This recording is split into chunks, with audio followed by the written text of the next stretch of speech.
I call to order the Budget Committee meeting of November 29th, 2022. And I would ask you all to rise for the Pledge of Allegiance. I pledge allegiance to the flag of the United States of America and to the republic for which it stands, one nation, under God, indivisible, with liberty and justice for all.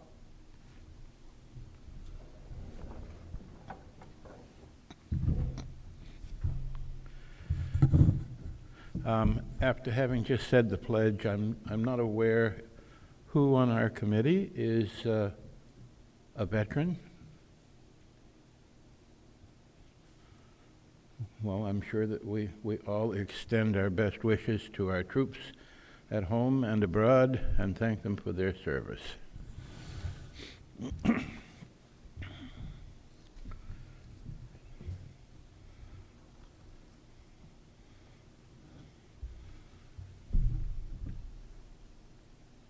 Hello.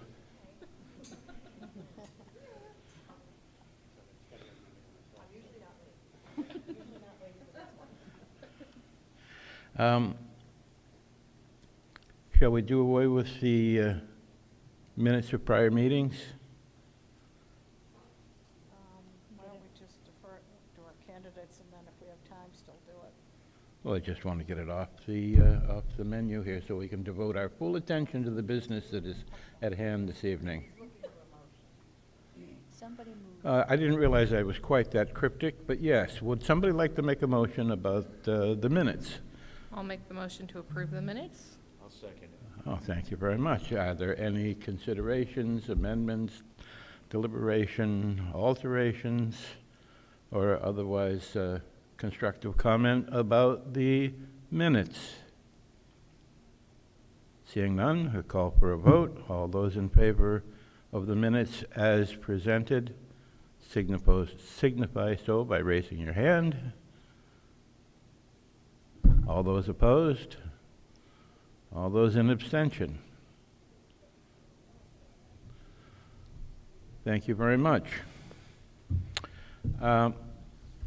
We have two candidates this evening that have graciously offered their volunteer services for the potential of filling the vacant position on the Budget Committee.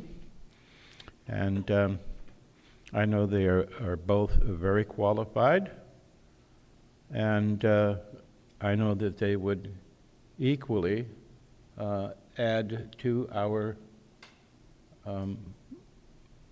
committee work.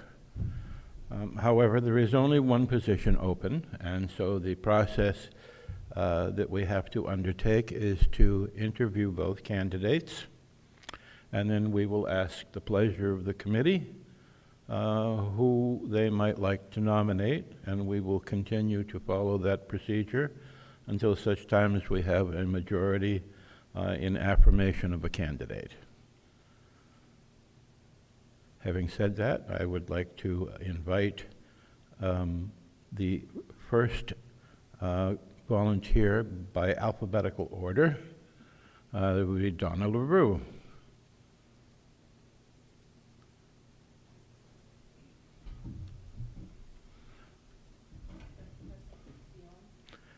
Yep, just push the little, until the green light comes on. Hey, good evening.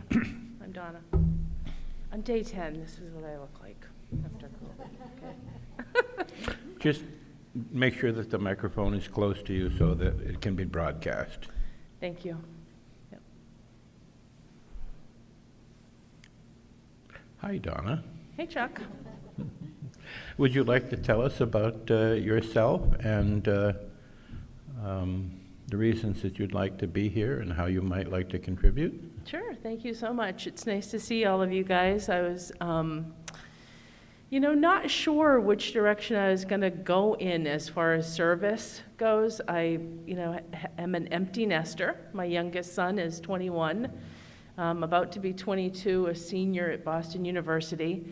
Both my oldest son, who's 23, soon to be 24, and he went through the Merrimack School District, and I'm at a place in time where it's, my hope to serve those things that I value most in this town, and most especially the school district, is a huge priority for me. My kids both benefited beyond measure from Reed's Ferry School and J Muse in the middle school and the high school, so I value what Merrimack has done for me and my family, and it's just time for me to give back. I don't know in what direction that'll be, so when I saw on Facebook maybe, or an email I got, that there was an opening that is of a pinch hit variety, I thought, this might be a good time to, put my foot in the water here and see if this is a good fit for you, if I'm a good fit for you, or if this is a good fit for me. I've been in education. I'm a guidance counselor in the Bedford School District. I work at a middle school for the past 15 or 16 years now. I've been in leadership positions for about 7 years. I was president of the White Wing School. It's a preschool in Nashua. I've been on the Board of Trustees at a church that I belong to called the Unitarian Universalist Church in Nashua. And I'm now on the Stewardship Committee, which is, we're not actively involved in the capital campaign, but we're paralleling a committee that's capital campaigning for the church, and I'm just on the Stewardship Committee. So those are my high spots, highlights. I'm here if you have any questions or if there's more details I can offer you in any way. Let me know. Thank you very much, Donna. The pleasure of the committee. Shall we start from one side to the other? Anybody have a question? Would like to raise your hand and ask a question of the candidate? Yes, Carol. Is any of your experience specific to budgets and financial management? Hi, Carol. That's a great question. Yeah, I mean, as president of a preschool in Nashua, it's a pretty sizable preschool. I oversaw, the budget of that preschool. The Board of Trustees certainly was budget heavy through the Unitarian Universalist Church in Nashua. And the Stewardship Committee that I'm on really is about fundraising and driving up membership and being mindful of the budget and the operating expenses. It's probably a $500,000 budget, Right. annually. Okay. And the baseball booster club, oh wow, that was a big budget. We had to do, no, I'm just kidding. I forgot to mention the baseball booster club, which I was a part of for 4 years. All right, thank you. Any other questions for Donna? Naomi? Hi, Donna. I have a broader question. You talked about the fact that your family benefited from the schools and your role in relation to that. Can you talk a little bit about your sense of public schools more broadly and their place within the community? Sure, that's also a great question. I have my 21-year-old son went through the entire spectrum of the public school education here in Merrimack. My oldest son went through grade 6 here in Merrimack and then shifted over to the Academy for Science and Design, which is a charter school in Nashua. I work in the public school, business, so I don't, my belief is that the public school system, I hope, I don't know, personally, I guess I should say, that I think that it should be, as fully funded and as adequately, service every single one of the kids and every single one of the people that spend their lives, not just their work day, but their lives educating kids, should be, I think we should put them up on a pedestal. So I certainly personally value the public school district and public school education.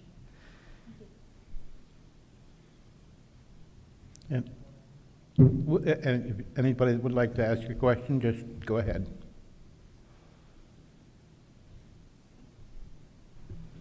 Hi, Donna. Thanks for being here tonight. I'm Gina. I was in your seat about a year ago, so know how you're feeling right now. It seems like you have a wide variety of volunteer opportunities that you have and have in the past done, which is wonderful. As far as being on the budget committee, is there a particular aspect of public education that you would like to focus on? For example, I know you're a guidance counselor, so I imagine social and emotional is important to you, but is there anything that you'd like to focus on if you become a member of the budget committee? You know, that's a great question. When I was thinking about, you know, the budget committee, having no special degree in financing or anything like that, I thought, how would this fit for me? And I read back in some of the minutes that are published online for your committee, and I thought, you know, my kids benefited strongly from what they were able to go after and seek here in Merrimack. They took advantage of lots of different extracurricular activities and the STEM programs and the honors programs and all that.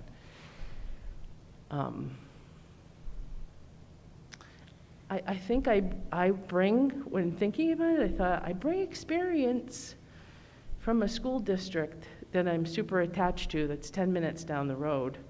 My commute is 13 minutes to Bedford. That I'm very proud of. I'm very proud of that district. I think that the things that district, the community, the school district, the school board, the parents, everybody that serves and works for the kids, I'm super impressed. I'm super proud of being a part of that environment, and my kids strongly benefited from the Merrimack School District. I just wonder if there are some ideas that I read about, like this time last year, the November 2021 minutes, you know, some great ideas that I heard from you guys, you know, in the minutes about, you know, the capital campaigns and what do we do with if there's excess money in the budget, how does that go back into the schools, and some creative ideas that were being brainstormed and talked about here in this committee. And I thought, that's my cup of tea. That's the direction that I want to go in, is just sort of how do you value the schools in this town, in this district, and really put our money where our mouths are. That's where our money is. Yeah. Thank you very much. Yeah. Lee. Good evening, and thank you for coming tonight. Hi, Lee. I too have been in your seat, so I understand that it's a little discomforting to be asked all these questions, so thank you for bearing with us. You mentioned that you were kind of searching for some outlet, some way to give back to the community. And it almost sounds as if this was a bit exploratory for you. So I'm wondering what other interests you may have that may draw you away from the budget committee if another opportunity arose.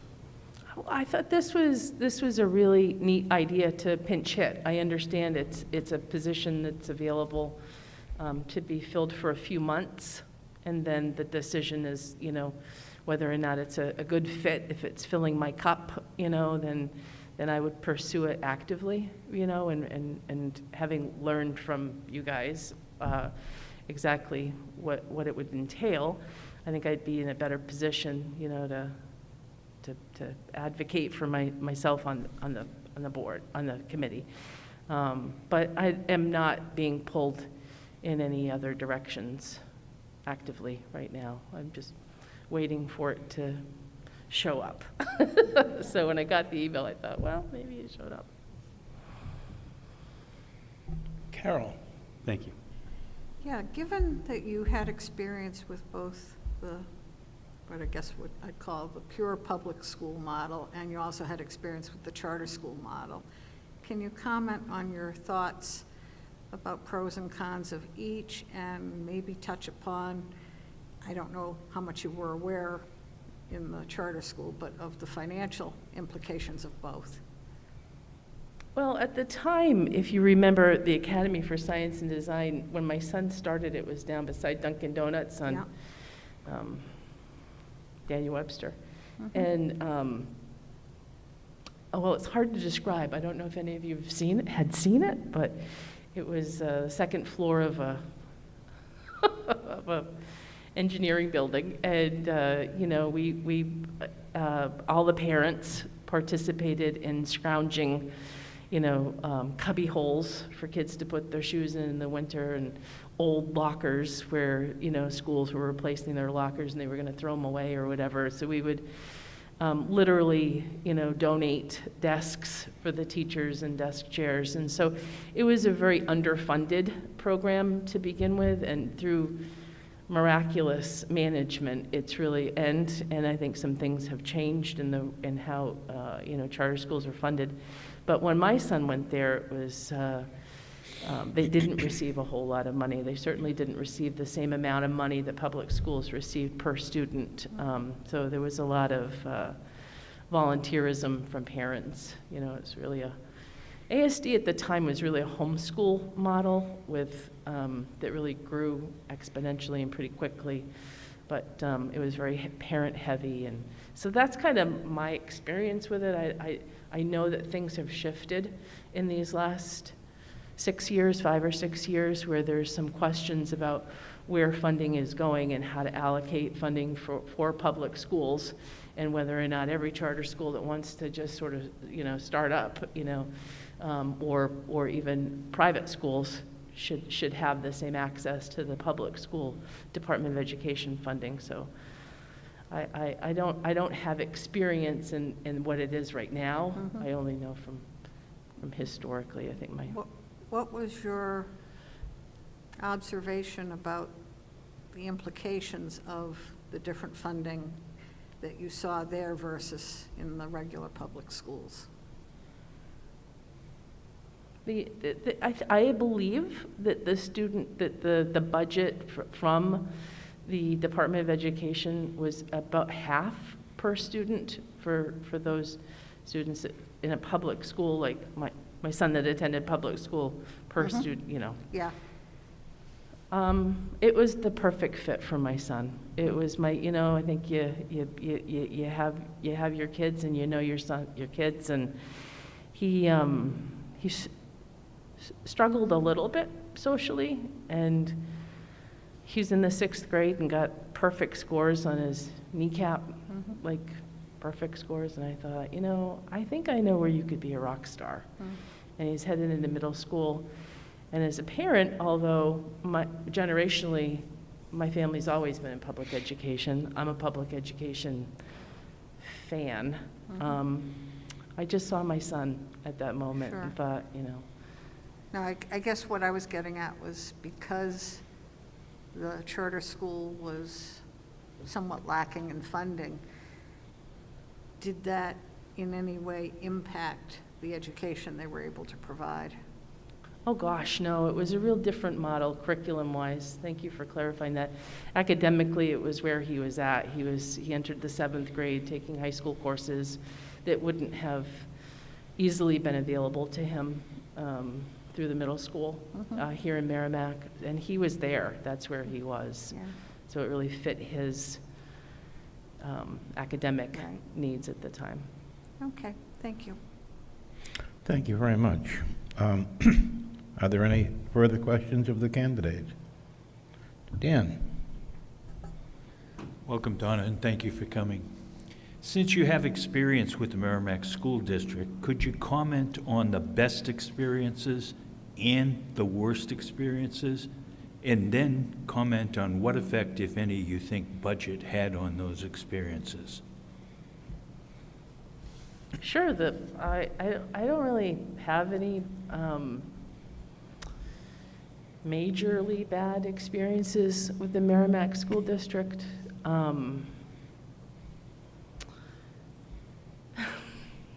My youngest son, I can say this, I think the guidance counselor doesn't work here anymore, so this is painful. So I'm a guidance counselor, and my youngest son is an engineer. That's where his head's at. And he had a coach who said, don't worry about English classes. You don't have to worry about them in college. You don't have to take English. You don't have to write anything. So he was not worried about taking honors classes and in English. And he was very smart, is very smart. And I said to him, his junior year, it's time for you to take an honors English class. I said, and he's like, nope. I said, just come into your guidance counselor with me. We'll have a conversation.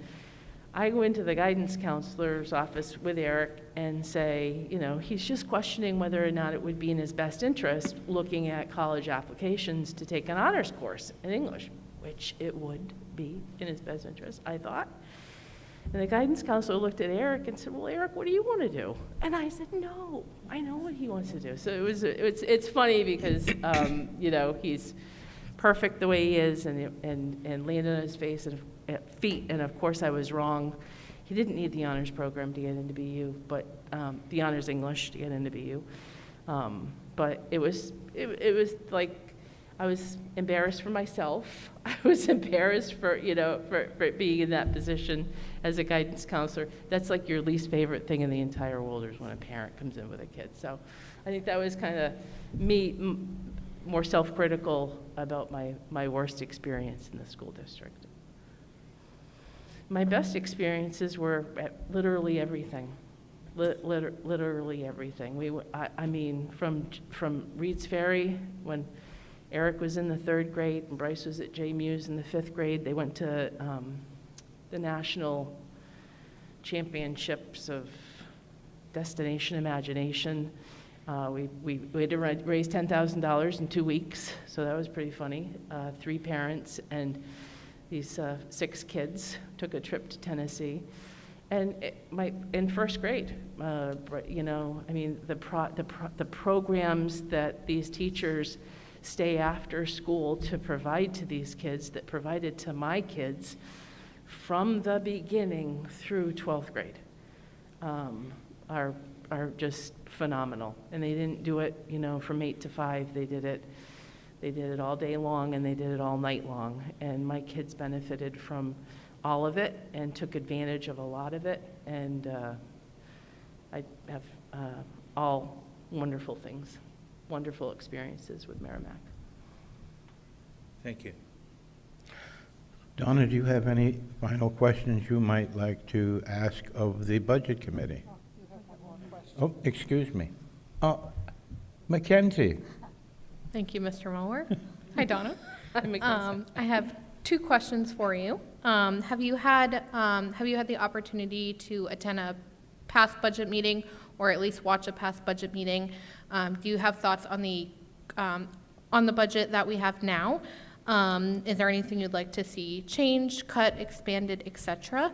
My other question is, how would you say that the budget committee would provide the need, or to meet the need of providing a quality education to our students?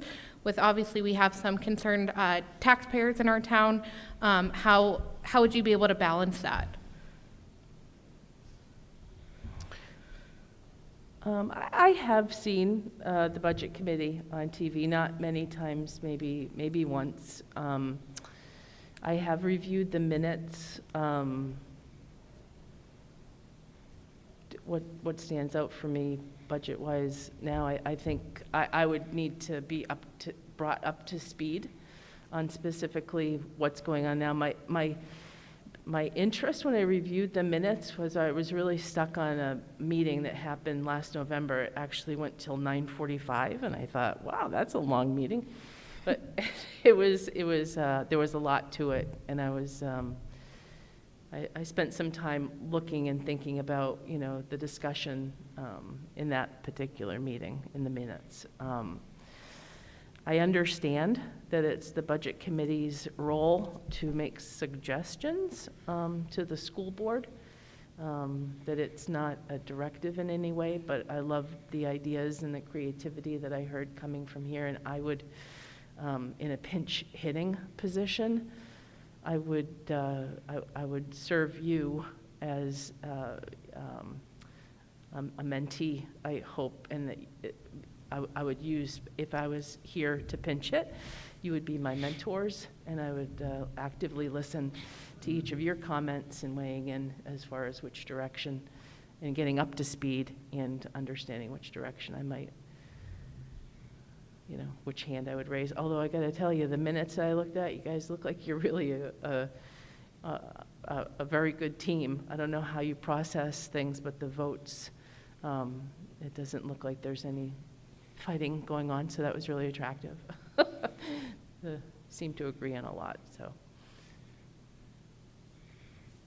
Did I miss any final questions from the committee?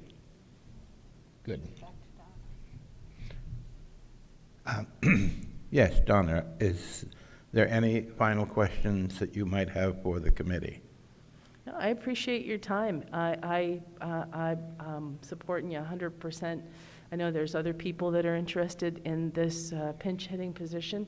And, just know that if it's not me that's going to be the fit for here in this committee, that you will see me in other avenues here in town. I attend the school board meetings more actively last year with a lot of things that were going on. So you'll see me around for sure if it's not in here. So, Well, thank you very much. what's the process? Should I hang out or leave? By all means, if you'd like to stay, we'd appreciate your staying. Okay. Again, we're interviewing two candidates, and after the interview of the second candidate, it will be the pleasure of the committee to take up a nomination process until we have a majority to fill the position, or in the event that the committee chooses not to fill the position, that is the range of options that are open to the committee. Cool. I didn't know if thank you for you said that earlier. I didn't know if it was in front of the candidates, that you did that. But it was. This is democracy. Yeah, and it's not awkward at all. So that's It is a cool. little Good. wild and woolly on occasion. All right, thank you all very much. You might want to mention that whoever is elected gets sworn in tonight.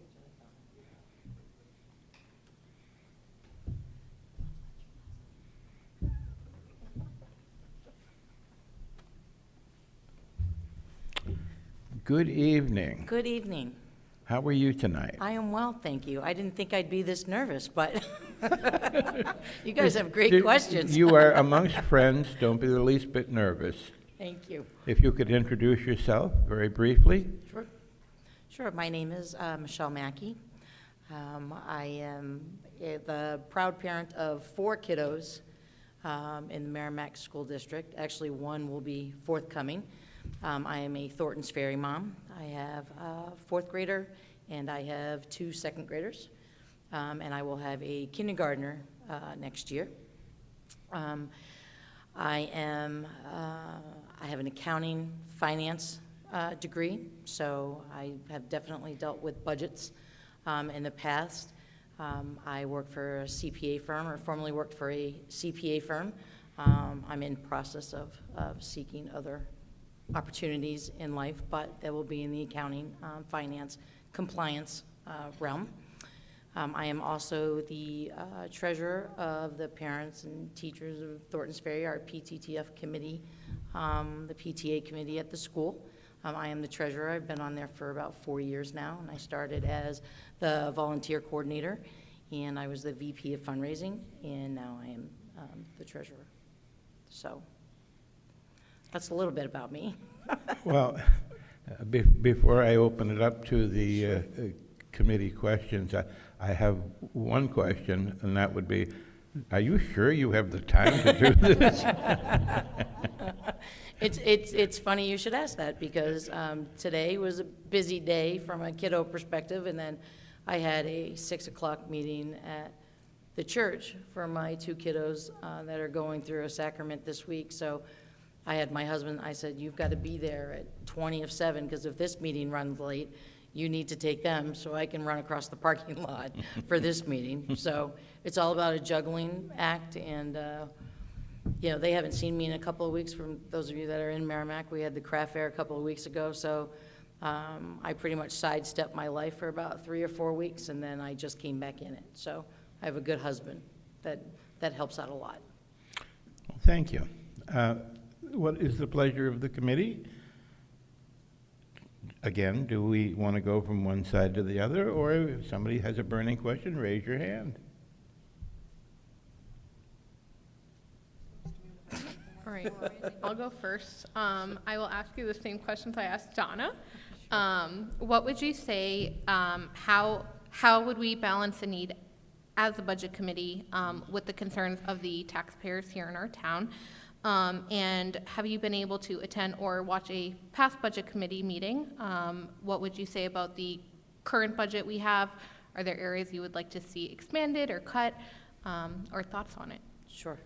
So I have watched some of the budget committees in the past, just especially, you know, during times when conversations are going on in the, you know, pre-COVID, you know, because I think every taxpayer in Merrimack, especially those that have students in the school district, should kind of understand what the funds are or what's being used, right? The only thing you typically hear out in the community is, you know, oh my God, it costs $85 million or whatever. What are they doing with all of that money? And I think as a parent, it's a good opportunity and a good skill set and a knowledge base that you should have when your kiddos are in the school district, right? You need to know what's being spent on them or for for education for the teachers or the principals or what have you. I think it's, you know, if you don't do your own homework, then you just, you know, you shouldn't be out there saying, well, what's that money for? I think we're paying people too much. So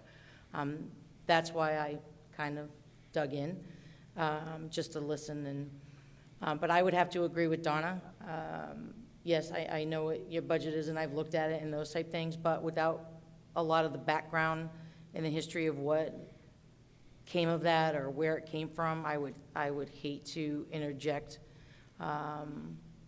my thoughts when they may not be necessarily, there's pieces missing. So my thoughts may be a little bit slanted to my understanding versus what, you know, you may have been considering or what was going on with the school board at the time or those type things. So I apologize. I'm not deflecting your your direct question about it, but I just don't think it would be fair from my perspective at this point to actually give you, you know, an answer on that.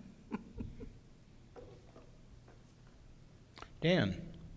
Yeah, I'll ask the same question also. Sure. But again, welcome and thank you for coming. Thank you for having me. Nice So, to meet you. having an experience in the school district, Yep. can you talk about your best experiences and your worst experiences? And then what effect at all, if any, did the budget have on those experiences? Sure. It's a good question. I haven't obviously been in the school district very long, so this is year 5 for me starting. My son was the first year that Merrimack went full-time kindergarten, so that definitely benefited me. I was definitely on the parade of full-time kindergarten, not because I needed daycare for my son, but because I think I went to school full-time, right? And I think it's a great developmental thing to do for your kiddos, and going half-day, right, sometimes can complicate it or it makes things harder for parents and education. So I haven't had quote-unquote bad experiences with the school district or where budgets are concerned.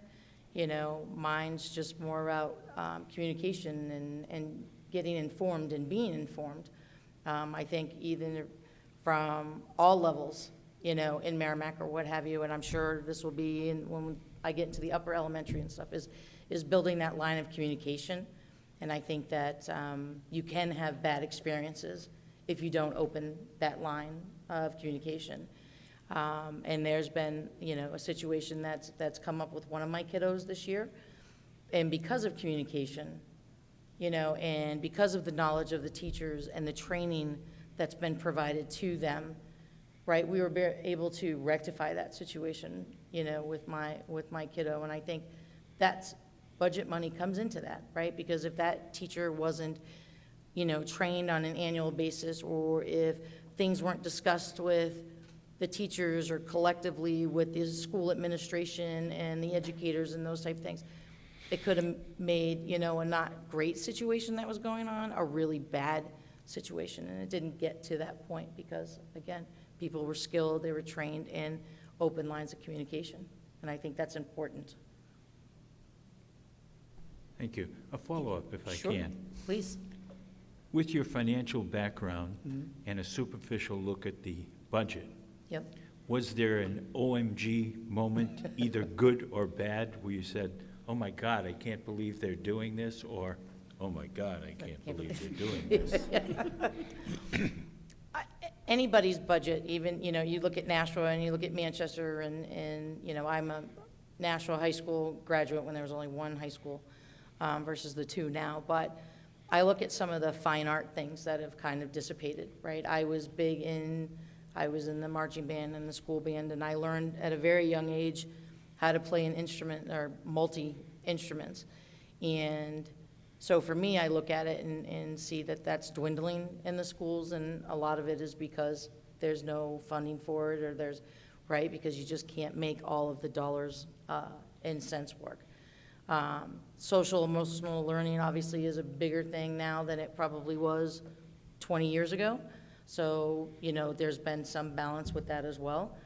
But I think sometimes that's part of the social emotional learning as well, right? Is having those avenues for your kiddos to be creative and to do things that aren't just math and science and reading and writing. It just makes them more of a well-rounded person. So I think that would be understanding where some of those avenues are a little bit more, that the kiddos are able to branch out and do other things just other than the core curriculum that one would expect from an education perspective. Thank you. Thank you. Carol? Yeah, I'm sort of looking into the coming year, and I'm not sure if what I see coming will actually be the reality, but I think I see coming a debate, and we may split the difference, but between upgrading infrastructure, for instance, they were talking about trying to add air conditioning to some of the other schools, things of that nature, as opposed to trying to bring teacher salaries up to being competitive with other districts.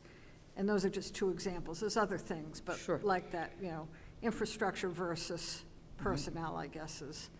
And how would you see your priorities in that regard?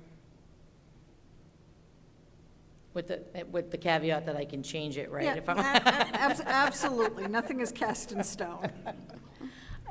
I think it's a balance. I think it's one that is definitely an issue, right? Because some of those schools get really, really hot, right? And, you know, do you pay the teachers enough to sweat to death for, you know, 9 hours a day, you know, while they're teaching kids that are getting upset or angry or whatever because they're hot as well, right? So there is a definite balance. Where I am on that,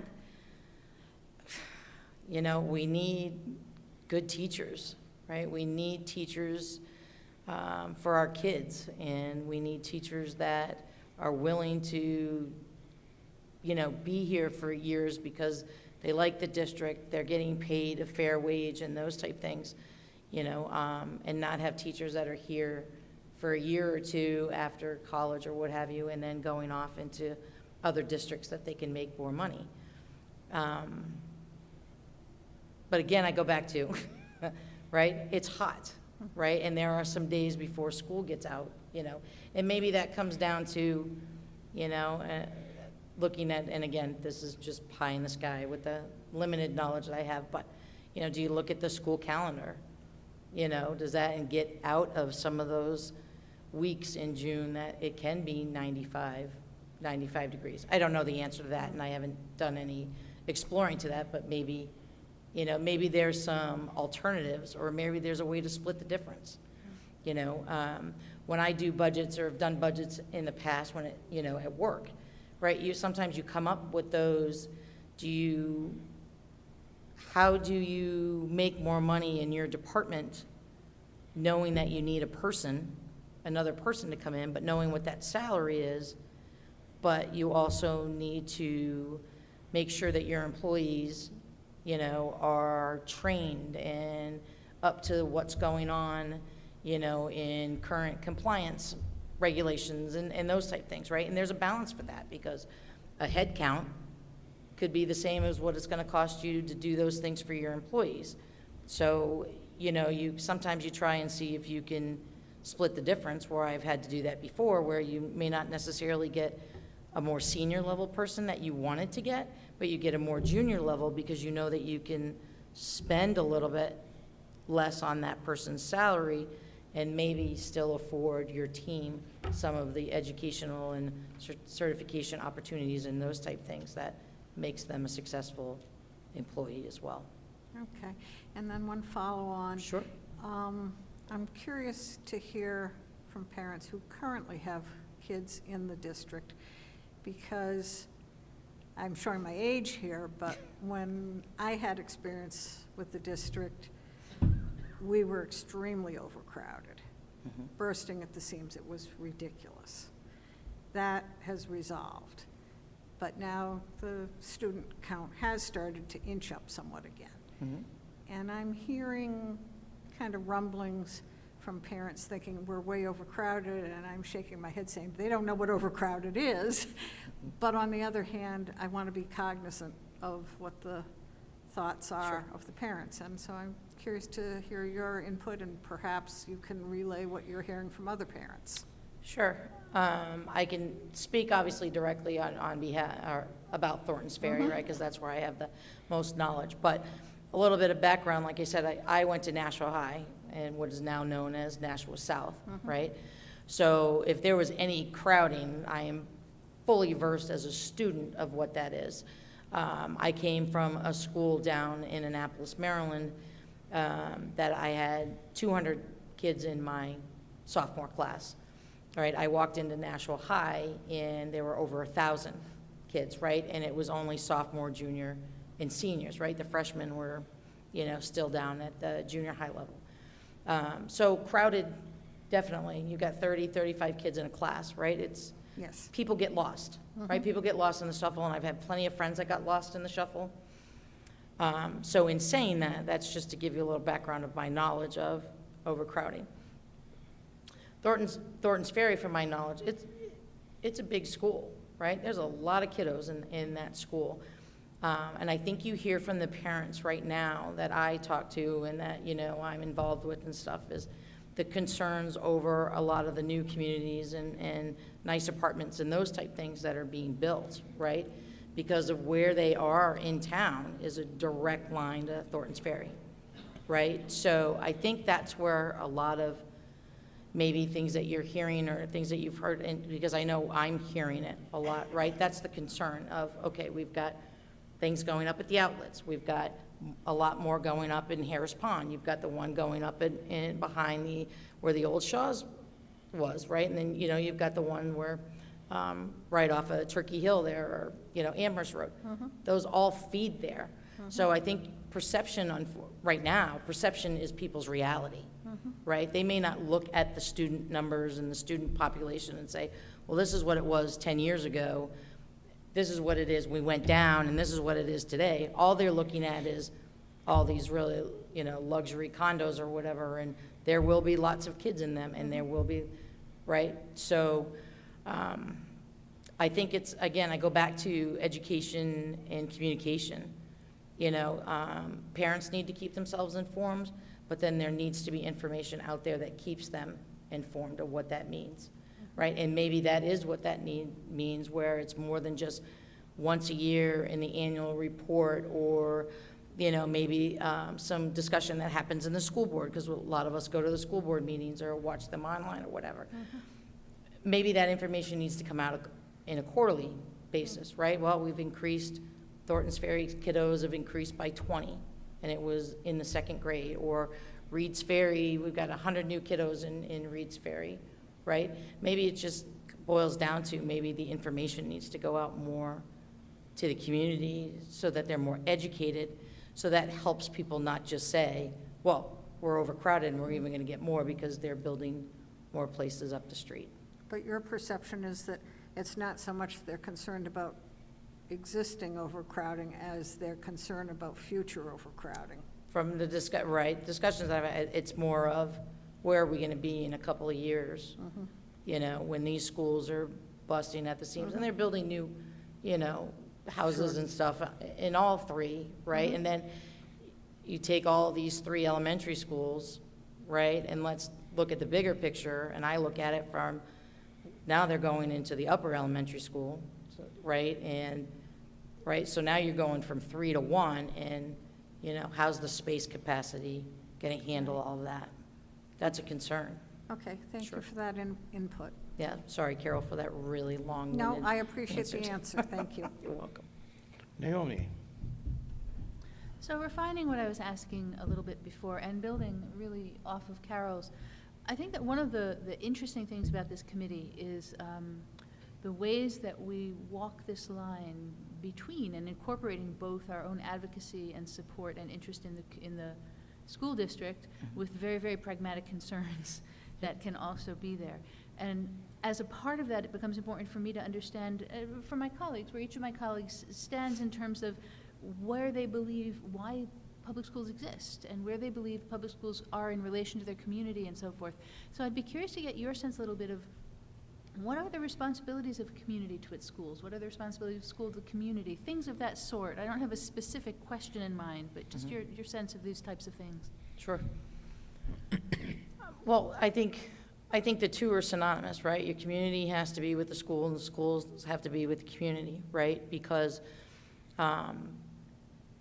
these are the people in your neighborhood, right? And then they're dealing with the people that are going to be our future, right? So I think they hinge on each other. And I think there's a balance between, or there's a way that it needs to be a balance or, you know, between the two, right? Because there are people in the community that don't have kids in the school district, right? And you hear from them, well, why is most of my property tax bill going to schools when I don't have kids in the school district, right? And then you hear the people that rebut that and say, well, you don't always need the fire department and the police department on a daily basis, but you pay for them too, right? And there's a lot to be said for that, but again, I go back to the communication and for the community to understand what's going on, or maybe getting more information, because neither can exist without the other. But both need to understand what side they're on, or what their beliefs and their belief systems are, or where they think they should be, right? Again, we know during COVID that is a very difficult line, you know, to walk to. Everybody's got pros and cons to either side, and you're like, this committee is making the best decisions or the best things to put forth to the school board so they can, you know, put forth their best decisions. But if you can't look at it as a full community, then your school system isn't going to work either, right? Because then you're just going to have a lot of splintering in the schools themselves, and you're going to have parents that are, you know, splintered in the schools, and then that's not helping your kids. Right? Because if you got too much splintering in your school, then your kids aren't learning either, because there's too many things back and forth. So again, sorry for the long-winded answer, but I think they need to somehow revolve around each other, because one can't exist without the other. Thank you. Thank you.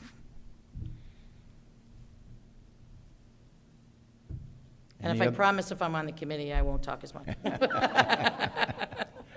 Any other questions from the committee?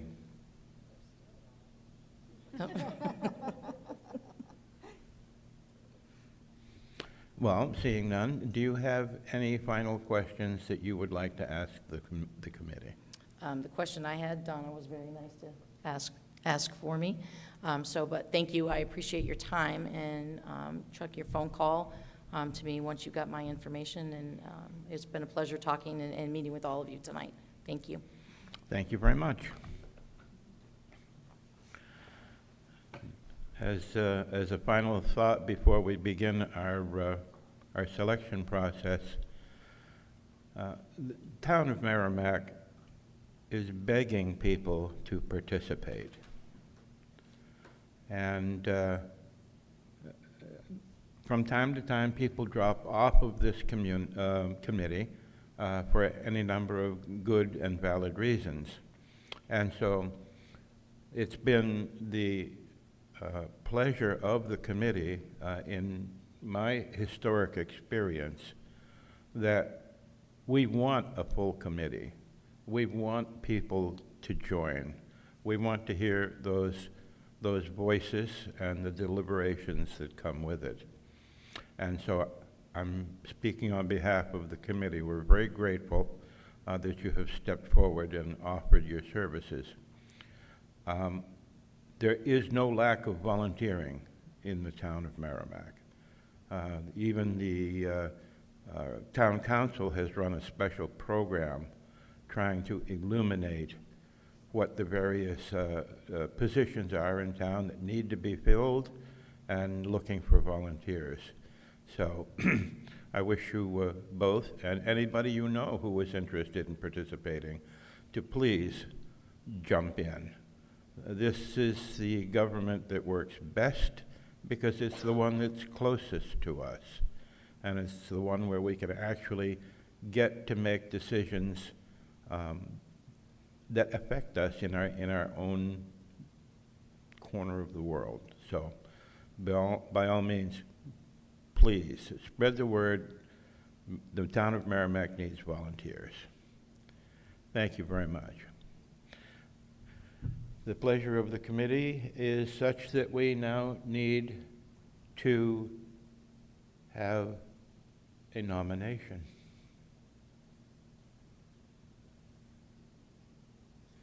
Would anyone care to make a nomination? Carol? I want to proceed it with, I think we have two very well-qualified candidates. I would be very happy with either of them in the position. And I'm very much on the fence, but I'm going to go ahead with nominating Donna LaRue.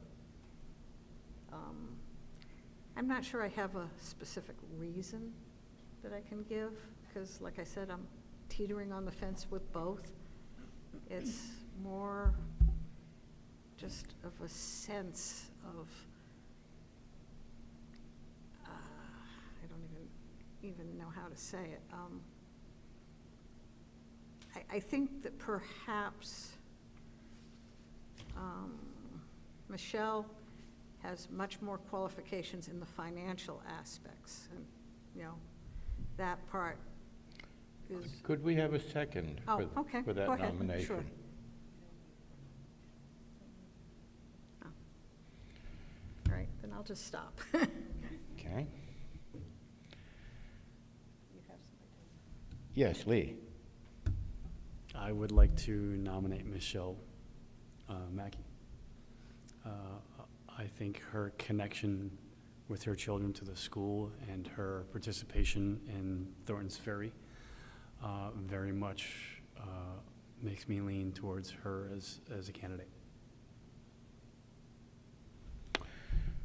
Very well. Then we will take the candidates again in alphabetical order and call for a vote on a nomination for Donna LaRue. In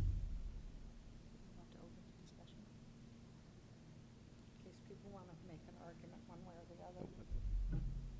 Well, that's why I wanted a second. So we'll assume that the committee is going to give us a second. So, Carol, would you please continue on your speaking to the nomination of Donna LaRue? You had more you wanted to say. I'm not sure how imperative anything I was going to say was, but the main gist of what I was saying is I believe Michelle definitely has a very strong qualification when it comes to the financial aspects. So that argues in her favor.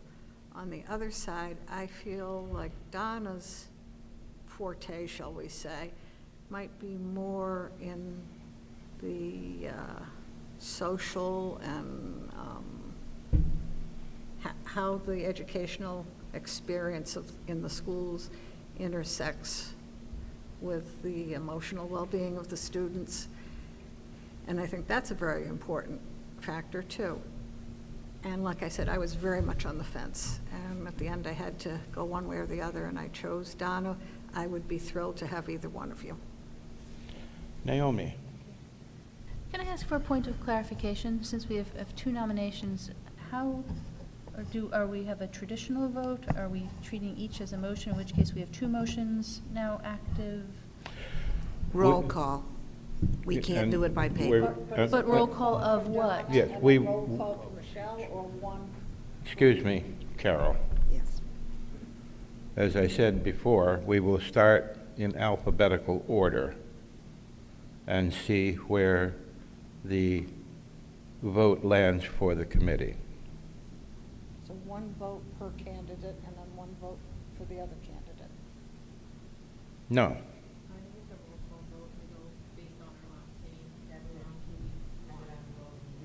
Okay. Okay, so this is a deliberation of the committee at the moment.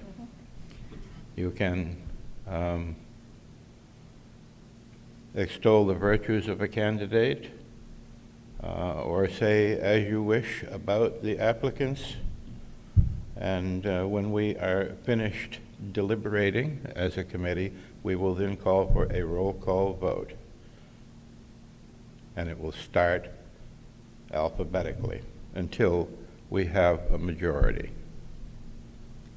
And Let me consult with our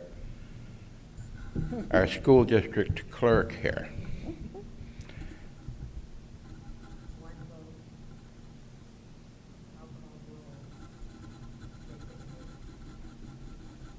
She wants to have just one vote and pick which one we each support. so it is a, If you had a ballot that had both, it would have both names on it, you get to pick a name. But we can't have a ballot. It's not allowed. So it has to be a roll call vote. So I'll call a name. so I'll call a candidate, a board committee member's name. And they'll tell me which candidate they're voting Okay. for. Okay? All right, I understand now. We will continue deliberations. Yes. Okay, so I just wanted to say thank you, Michelle, and thank you, Donna, for both coming and presenting tonight. I know I didn't have a question. That's because everybody asked very well-rounded questions that hit upon a breadth of topics. So I just want to say that you both are very high-quality candidates for this committee, and I hope that no matter what happens tonight, you would even consider running, in the future, because both of you bring different qualities and experiences that I think would definitely benefit the school district. So like Carol too, I'm on the fence. I'm still, thinking about it, but I think both are, top-notch candidates for this committee. Yes, Naomi. So I want to repeat what others have said, and that is, essentially, this is a choice because we have to choose. Because we have no choice, we have to pick one. I would hope that we will see both of these individuals on the committee in the near future. There will be other positions that come up on it in the future. That said, my own support at the moment would be, leaning towards Donna LaRue, specifically because I have a soft spot for entering into these things and finding a place for yourself within committees and within the structure of the town. And I like very much that she's stepping forward into a space to inhabit in that regard.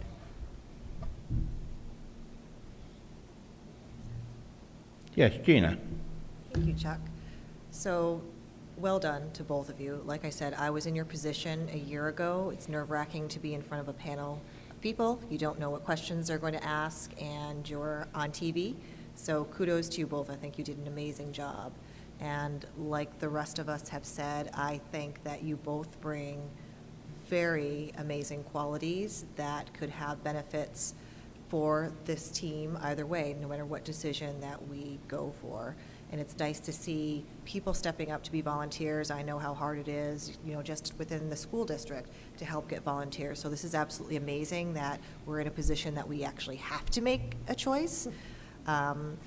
I would tend to go for Michelle Mackey. She has obviously the accounting background, and I think that would be really helpful coming from someone who didn't have, that in her background. I think that could be a real benefit for us. Talking about mentee mentoring, like Donna was saying, I think we could learn a lot from both of them. I think, on the fence too, because Donna's kids have gone through and she's actually in the school system, but Michelle's kids are currently in our school system. So it gives a nice point of view and perspective from the community and the parents, and being that she's on the PTTF as well. I think, again, it stinks that we have to choose between the two of you, and I think you both, a real tough one, but I think I'm leaning towards Michelle. Thank you, Gina. Are we ready? Pat?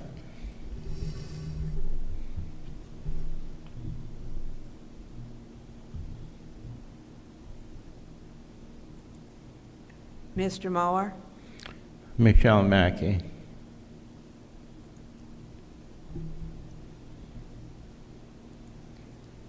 Mrs. Papke? Michelle Mackey. Mrs. Halter? Michelle Mackey.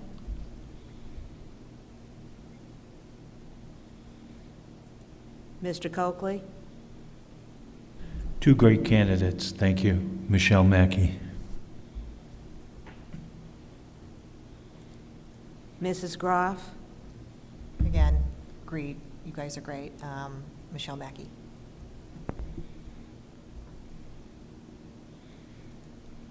Dr. Schoenfeld? Donna LaRue.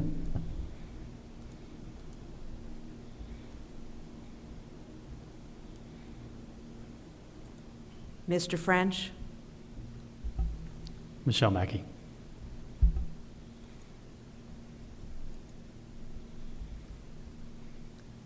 Mrs. Lang? Donna LaRue.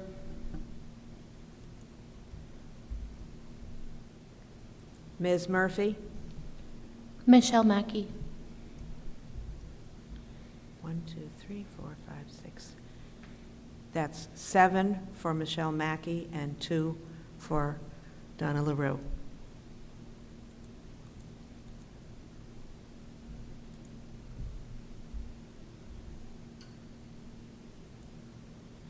Again, Pat? 7 for Michelle Mackey, 2 for Donna LaRue. There's 9 people here tonight. That's everybody. Then Michelle Mackey has been declared the candidate that meets the needs of the committee. I thank you very much, Donna, for coming.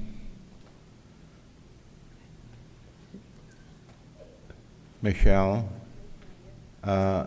we have the school district, excuse me, sir. She wants us to recess so she can swear her in.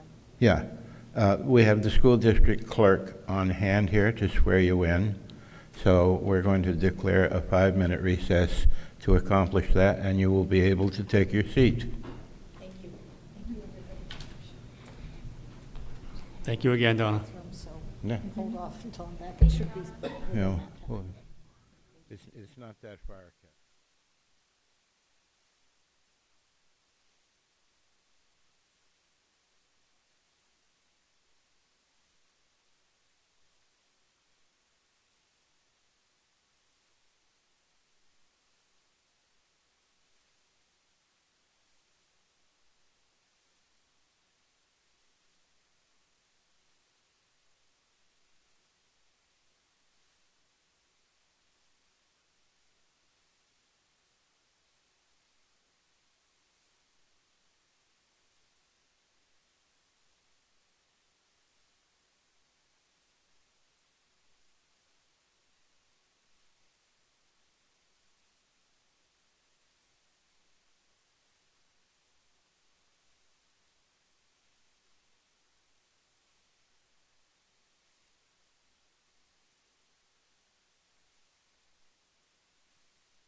everybody.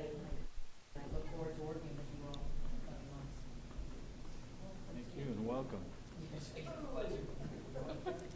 Yeah. Merrimack School District Budget Committee is back in session. And my first comment as the chairman is the committee suddenly feels whole again. That's a wonderful thing.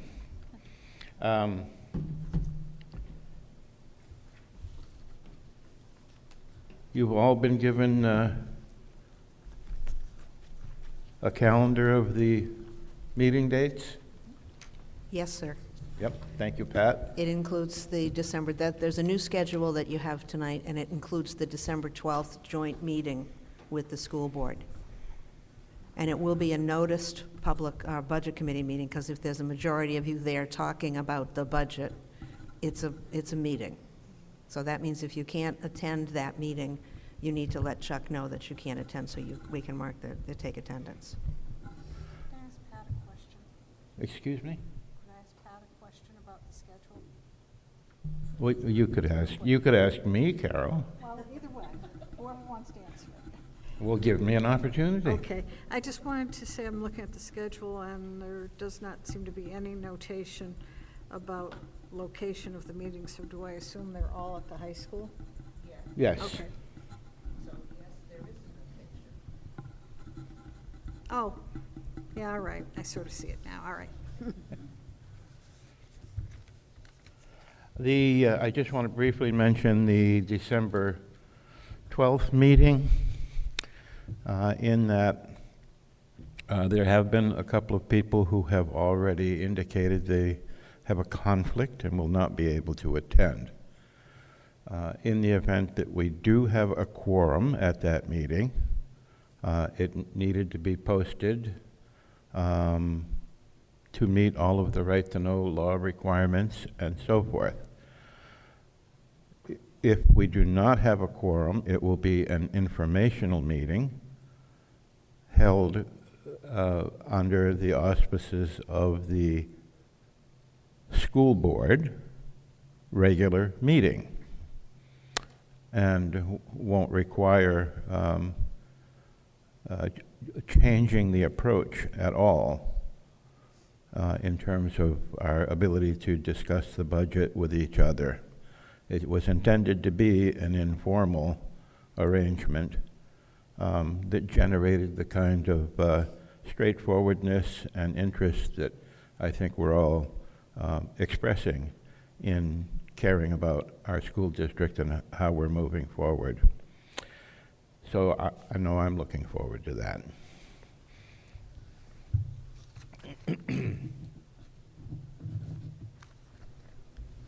The other piece of information to share, Chuck, is that budget books will not be available until after the budget is presented to the school board, and the budget is not going to be presented to the school board until after the joint school board budget committee meeting.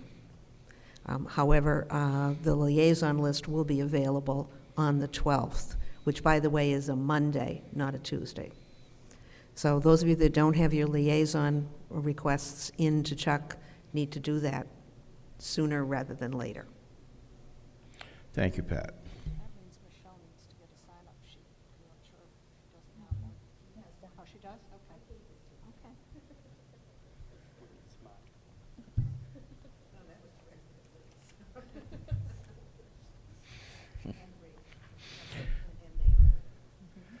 Okay. We have an opportunity at each of our meetings for public participation.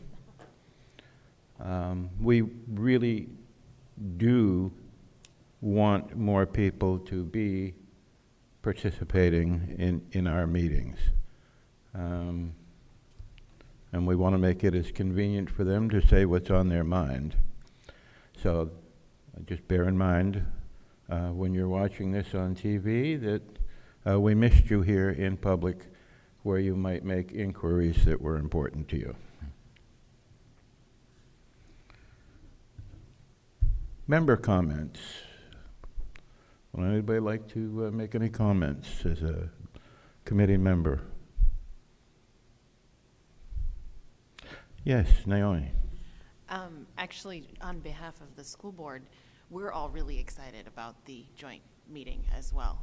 I know we've said it in our meetings, but I don't know how many of you watch them, so I wanted to say, because Chuck mentioned that he was looking forward to it. So we're really looking forward to that meeting too, and looking forward to working together and doing the best we can for the school district and the community. Any other committee comments? Yes, Jean. This is just a question. This is my ignorance, and Pat, maybe you can help me with this. Is there any reason why we can't do secret ballot? It was a little awkward. Yes, I know. It's always been. Yeah. Statutory. It's, okay, okay. You It can't was, vote on anything by paper during part of the right to know law. okay. Can I follow up on that? No, thank you. That's not necessary, Carol. The statutes are clear. Any other member comments? Yes. I have a question too. So for the December 12th meeting, it's a school board meeting, or is it a budget committee meeting that, like, you'll set the agenda for and we'll have discussions, or is it vice versa, where the school board sets the agenda and then we're a part of it? I have been guaranteed that there will be a very free-flowing of deliberation and communication between the Budget Committee and the school board. Again, we have to rely on statutes. It is a Budget Committee meeting. Okay. It's posted as such. If we do not have a quorum, it will then be a regular meeting of the school board at which we are in attendance for information. Okay, thank you. I know it was said before. It just takes me a couple times to Yeah? process The meeting, that, so it thank will, you. the meeting will be set up in this room, and there will be a horseshoe that will have the school board and administration, and a horseshoe here with your name tags, so don't forget yours. But the Budget Committee will be set up here. The portion with the Budget Committee is item 1 on the agenda, so you could come in and sit there at the meeting, or you could wait till they get to item 1, and then we'll all just go up and sit. And I'm told that we will have a small campfire in the middle. S'mores, Chuck? Either that or cookies, right? Yes, Carol. Am I correct, since I anticipate that meeting, I would only be able to attend by telephone, that I do not count towards a quorum? A year or two ago, for some other meeting, you couldn't count me for a quorum. Because it was an emergency meeting and we needed you for a quorum at that meeting because it was the last night we Right. could hold a public hearing. Which implied that A other- regular meeting, you have to be, and during COVID, Right. people could attend by phone, but Right. all those regulations, Right, so now I don't count towards the quorum, that's is what I'm correct. saying. And we Okay. can't allow you to participate unless there is a quorum either. Oh, I didn't know that part. That's RSA, that's the right Okay. to know. I knew Only if it's a work session could we do that, if we didn't have a quorum. But, Right, okay. you know, and that would be, I wouldn't try to do that sticky. I missed the last sentence you said, but. Any other comments? Lee? I wanted to touch on one of those items on our agenda that seems to be ever ongoing, and that is the raising of the red building. Hear, hear.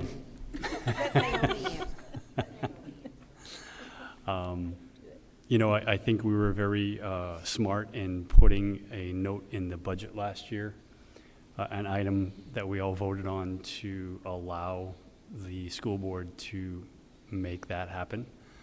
And we'd like to see some follow-through, I think is my point. Amen. Well, to reinforce your concern, Lee, the Planning and Building meeting the other evening received at least a preliminary master plan report from Steve Keach, the engineer that's doing it. And He indicated that the very first thing on the master plan was to get rid of the red building. The Superintendent Chevenel said that it was going to be in the budget for next year. Of course, I wasn't at the meeting. I'm sure I would have jumped in had I been there. The raising of the building is in this year's budget. And we have a tremendous surplus this year. And I think it's probably without bothering to take a vote, the consensus of this committee that we should move forward as expeditiously as possible and lose no time in generating something that would inspire the forward motion that we need in this district to start building the things that we need to build and get rid of the things that no longer are serving us. And I wouldn't say that it's weighing us down financially, but there's no reason, in my mind, why we shouldn't proceed with the money that the voters have already approved and allocated for that purpose. Why wait? It's not like the raising of that building would interrupt school in any way. It's not like you'd be tearing down part of an active school building. He also recommended that shortly behind that in the master plan is the raising of the special education building. And I think if we began in this year's budget with the money that's already been allocated and approved, we could work with the town to accomplish that cooperatively. And I know they're willing to open up the transfer station on a Monday, for instance, when they're usually closed for business, and give it the full attention of getting that building up to the transfer station and disposed of. So I think it's a real opportunity. It's in the budget. It's funded already. It's approved and ready to go. Yes, Naomi. So I'm on the Planning and Building Committee. Oh, Yes. that's So- right. Oh, Naomi, would you give us a report from the Planning and Building And Committee? mine, you are spot on, so you have excellent sources on that piece. I did want to qualify one piece, partly in deference to the school board. My sense is that the desire is to put it in the budget itself, so that it is dealt with in the coming year, but of course that isn't finalized yet. So my guess is there are still conversations to happen. But what was indicated, the general sentiment of the meeting is shared, that it is high time. There have been various reasons to potentially delay. Early on, I had a few myself in the first few years, but none of the reasons have come to fruition, and I think the general sense is it needs to go now. But I don't think it's, yes, I don't know that since the budget is not yet finalized and given to us, I would be a little cautious at saying whether it is in it yet. That would be my one piece. I understand that. I'm just saying that until we actually receive the document, I would probably hedge that a little bit. Well, in regards to that, the budget won't be finalized until we finalize the budget. So I will rephrase and say that I would hedge whether or not that money is within the proposed budget until we see our budget books. Well, that's true, but I am optimistic it will be there. and I'm simply trying to facilitate the will of the budget committee. My job is to speak for the budget committee. To speak for the budget committee, and urge a fluid transition from what was to what is quickly going to be, without any further conflict or irritation or much deliberation. Everybody knows now that building should go, and we have the money in the present budget It's just a question of the will to finalize the death certificate. Yes, Dan? Is there something we can do tonight to send that message? Well, I probably, to make it absolutely official, we could take a hand vote to indicate to the school board our unanimity in I propose we do in that. suggesting it be done in the present budget with the surplus money that is available. Would someone like to make that motion? I'll make that motion. I will second it. What surplus money that's available?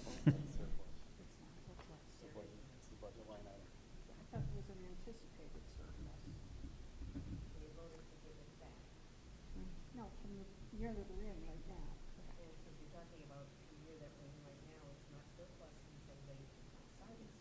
Right, but it's anticipated surplus. It's a distinction without a distinction. Yes, Carol? Yeah, guess, I don't know if Naomi would, no, no, Is this on the motion? yes. I'm looking for some input from this Naomi, now that we have two Naomis, from the Planning and Building meeting.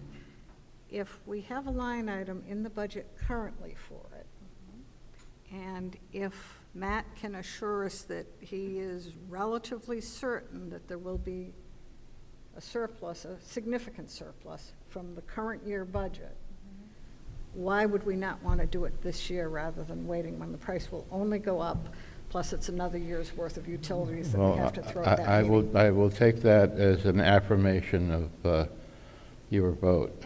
It is, unless Naomi tells me some reason we shouldn't. Well, why is Naomi responsible? She was at the Planning and Building. I want to hear if there's any reason against doing that. So, two-part answer. There were no opinions voiced against taking down the red building or against utilizing whatever money might be available to do it. However, the ways that current money might or might not be surplus and might or might not be spent is complicated, and I don't think I have a strong understanding of whether it exists in a way that could be drawn or might not be drawn on in that way. And so while I am wholeheartedly in support of using the most immediate money that there is to that purpose, I can't speak to whether that specific money exists and how it might be used. I'd like to see some input from Matt then on that. I'm still willing to support the I motion. think as a Budget Committee member or members, we have all received that kind of budgetary information already. To suggest that there isn't $100,000 of surplus somewhere in the budget that can be transferred to that line item is not something that has to be confirmed by the Superintendent of Finance. We all know it to be so. We are the Budget Committee. I'm just wondering why Naomi You can thinks wonder that all there you is a want, question. Carol, but the fact is, we needn't be demure about this or fragile. We want that red building gone. It's in the budget. The money is in the budget. It's up to the people who administer the money in the budget to take action to finalize the end of that building. And the other factor, I just thought, and it could be a 1-minute summary, but perhaps we need to bring Michelle up to speed on what it is we're even talking about.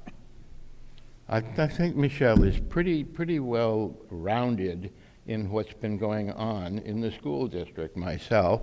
That's why I supported her nomination, because she impressed me a great deal with understanding how things actually work. I would not characterize Michelle as a neophyte that needed instruction from the superintendency. What is the motion?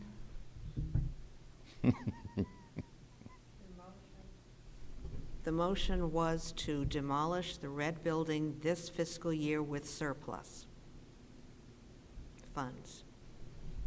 It would have to be anticipated surplus. Well, I'm going to be a stickler here.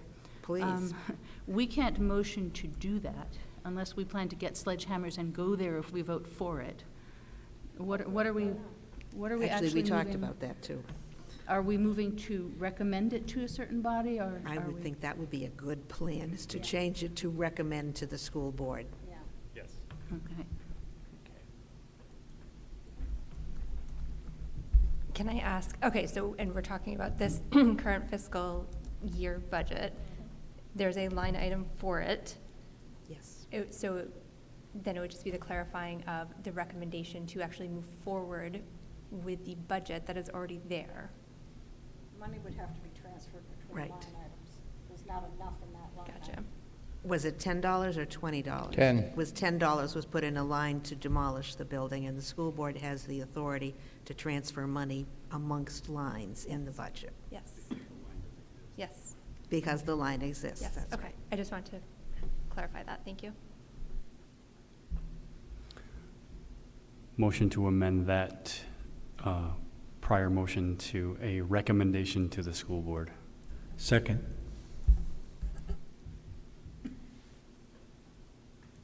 So the motion now reads, to recommend to the school board to demolish the red building this fiscal year by transferring surplus funds from other lines, or how do you want to word that? Transferring, yeah, Funds, transferring yes. funds.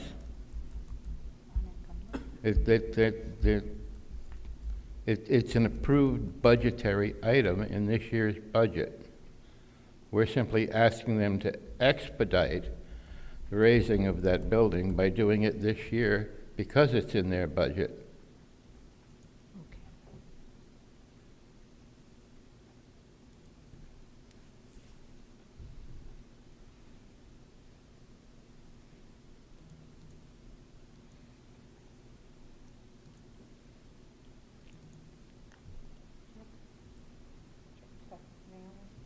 Yes, Are we in discussion? yes. So I'm not sure where this falls in terms of the purview of us looking at current budget years or not, but I think that it is procedurally harmless to create a very strong statement in that regard, and so my intent is to support it. That was a gracious piece of diplomacy on your part, Naomi. I support that, but I think this has been on the agenda since I've been here, okay? And we're paying money for this building every single year, and it's time for this board and the school board to step up to the plate. The testimony I've heard is it's the first thing on multiple planning things. So it can't, and that was the thing in the business meeting was, oh, we can't do this because it will interrupt this plan. Well, damn it, it's the very first thing in all of these plans. It's time to act on it. It's best for this community, it's best for this school district. And that's why I raised that, and Mr. French supported me. Yes, we don't want to dispossess the school board of its urgency. No. As a matter of fact, we want to emphasize the urgency.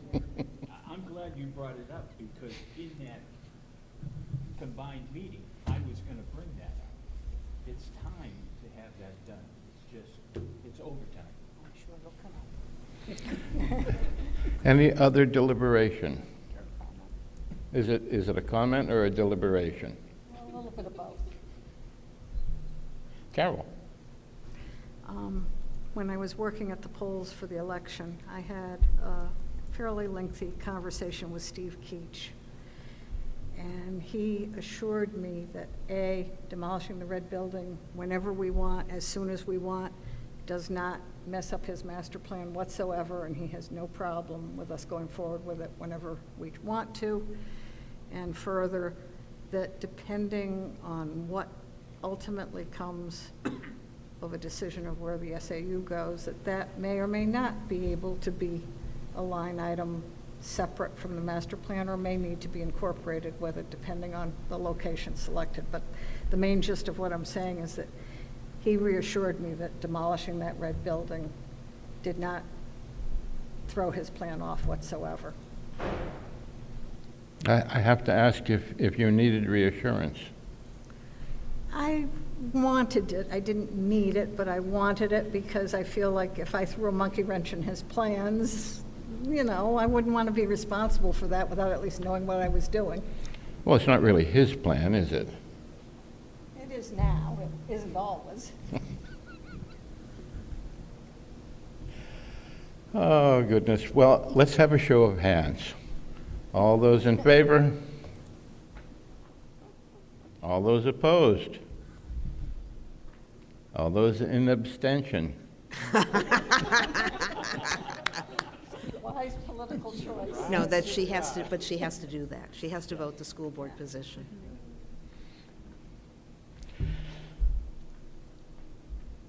Any other member comments? And thank you considerably for those, Lee. Seeing none, we have a motion to adjourn. Second? I'll second. We stand adjourned.